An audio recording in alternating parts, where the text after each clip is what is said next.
Hello friends, happy morning.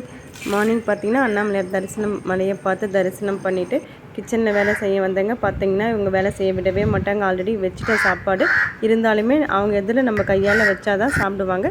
சாப்பாடு வச்சாச்சு, சாப்பிட்டுட்டு அவங்களுமே அவங்க வேலையை பார்த்துட்டு கிளம்பிட்டாங்க. டாட்டா பை பாய்ன்னு சொல்லிவிட்டு அப்புறம் கிச்சனுக்குள்ளே வந்து என்னுடைய ரொட்டீனை ஸ்டார்ட் பண்ணியாச்சு.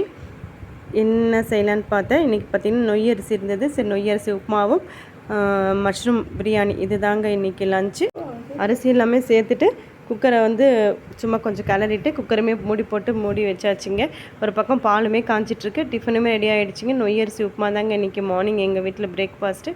மதியானம் லஞ்ச் என்னென்னு பார்த்தீங்கன்னா மஷ்ரூம் பிரியாணி, கூடவே வந்து பாயில் பண்ண எக்கு தாங்க.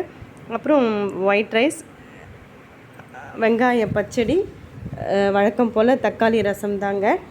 அப்புறம் லஞ்சு சாப்பிட்ட பிற்பாடு சாப்பிட்றதுக்கு கொய்யா பழமும் இருந்ததுங்க. நாட்டு கொய்யாங்க, நாத்தனார் வீட்டில் மரம் இருக்குங்க. இது அவங்க கொடுத்து அனுப்பிச்சிருந்தாங்க. பாருங்கள், நல்லா ரெட்டிஷாக இருக்குது, டேஸ்ட்டாகவும் இருக்குது.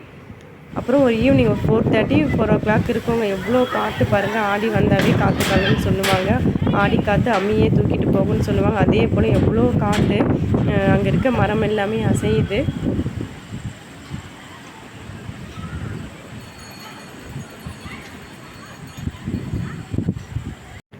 அப்புறம் வெளியே வந்து அகத்திக்கீரை விற்றுதுங்க, அதுவுமே வாங்கினேங்க. ஒரு கட்டு 15 ரூபான்ட்டு 2 கட்டு வாங்கினா நாளைக்கு பொரியல் செய்யலான்ட்டு இப்படி தாங்க இன்னையோட எனக்கு இப்படி தாங்க